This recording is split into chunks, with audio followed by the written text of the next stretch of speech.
My friend, you're here because you want English skills that help you connect with people on a deeper level. So join the free accent training community on school.com today and get some momentum going with your American accent development. Open the link in the description and request to join the free accent training community while spots are available, my friend.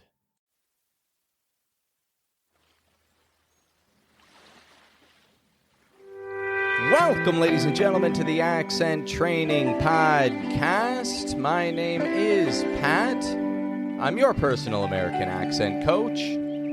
And today I'm going to teach you one of the difficulties that even native English speakers struggle with. Native English speakers struggle with this, and non-native English speakers struggle with this, but for opposite reasons.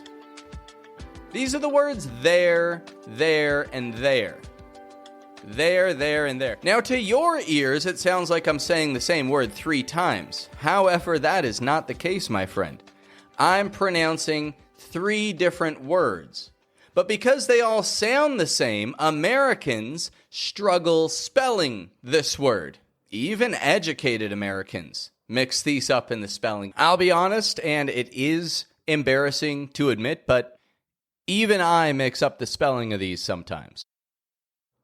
And non-native speakers overthink it because the spelling is all different, and it's likely that you learned the spelling before you learned the pronunciation because you're only just learning the pronunciation now.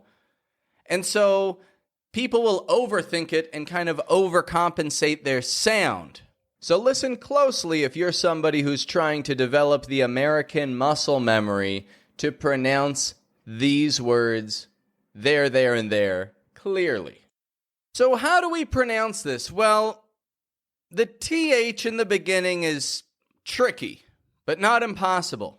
If you want to get a decent TH sound, you've got to loosen up your mouth muscles a little. You don't want to pronounce it like d, dare, d.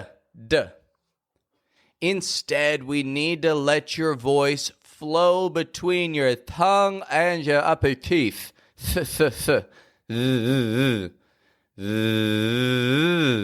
Kind of sound. TH is not the most important sound in this word because it's soft and quiet. The vowel sound is the most important sound in this word, however. The A, they. Now, here's where my teaching method differs from the IPA, something that I know a lot of you are familiar with as accent learners. I don't use the IPA because it's not good for reinforcing new muscle memory habits. I'll explain more in depth in a future episode. I think this would be a great episode topic. But in short, when you're developing the American accent, you don't have the structure or the muscle memory or even the formation in your mouth to produce the sounds that the IPA says perfectly.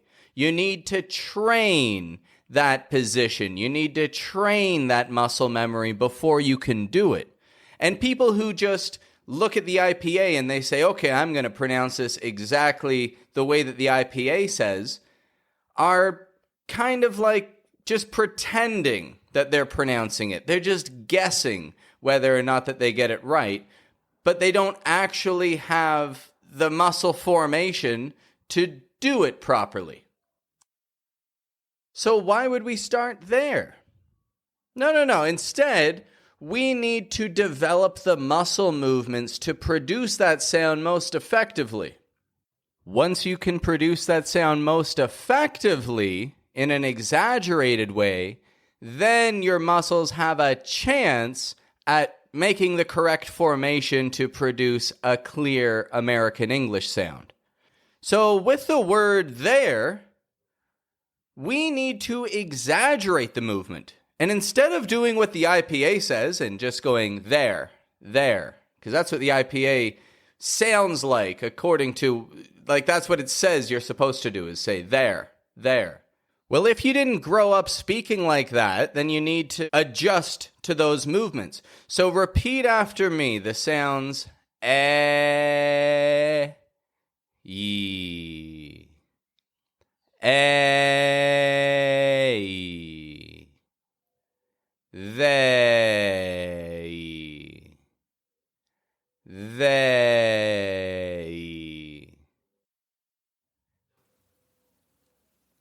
This is how you adjust the IPA level pronunciation. You've got to teach your muscles the wide-ranging movements first, my friend, in order to project your vowels clearly and have a consistent sound that doesn't regress. You need to train new muscle memory. So one more time, repeat after me this moving sound. Eh and ye. They.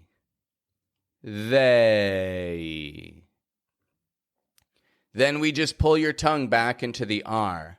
There.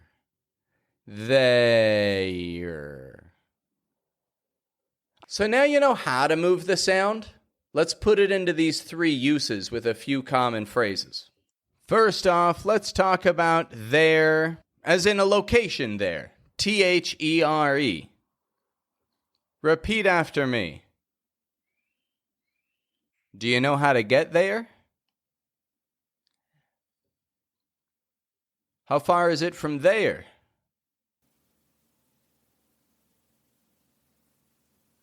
Is there a coffee shop nearby? Now, the personal pronoun. T-H-E-I-R. Their flight was delayed. They lost their luggage on the way.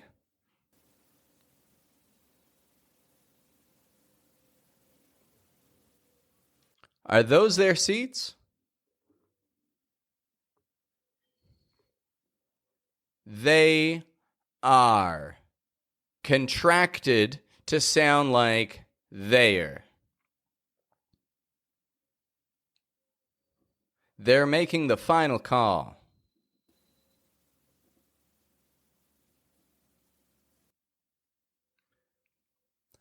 I think they're checking in.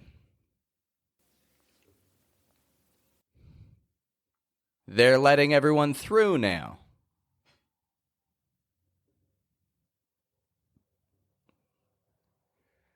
Do you hear how they sound the same? Now keep in mind, this changes with the context. If you are emphasizing there, it's going to sound strong. There. Over there. That's their car. It's not my car. That's their car. I hope they're all right. And if we say it quieter and quicker, it's going to sound like a there. There. I hope they're all right. That's their car. Is it over there or over here? The context determines whether the sound is going to be strong or weak. However, the sound is the same for all three of these words. Now, what can you do that you know this information? Well, my friend, you can use it. And luckily for you, this isn't some complex word that's awkward to fit into any conversation. It's actually quite the opposite. As I mentioned, the word there is something that you cannot avoid using if you're speaking in English with any level of grammar. You know, you have to use these words if you are speaking in English. And that doesn't have to be a daunting thing for you. That's an opportunity. Next time that you go to say, they are, connect them. There. This is seriously going to help things come across smoother. If somebody asks you, where can I find this place? You just tell them it's over there. And if someone says, whose car is this? Oh, that's their car. I'll get them to move it. That's their car. And if somebody asks you, do you think these folks are home? You can say, yeah, they're there. Look, there's their car.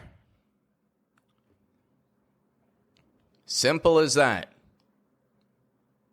And because it's simple as that, I'm confident that I can wrap up this episode today and know that you have seen at least a 1% improvement on your spoken English after having listened to this episode. Congratulations, my friend. You've made it happen. And now that you know what to do, you've just got to put it to work and make this a second nature to you to pronounce it there, and there. I've got to get back to work. I've got a class coming up shortly, and I've got a lot of videos to record to get on Instagram. So make sure that you're following the Accent Training Podcast that you're listening to right now. If you aren't following me on Instagram, then look up at Accent Training Podcast on Instagram, and you'll find me to follow me there. And then you can check out these fantastic videos that I'm creating, where you'll find quick videos how to pronounce words like efficiency, sweet versus suit, evaluation, variety, literally, schedule, beverage, vulnerable, temperature, average, all kinds of words that I'm covering. Check out the Accent Training Podcast Instagram page and get the hang of this today, my friend. Well, if you're feeling a little bit more confident with your English, then my job is done for today. Have a good one, folks.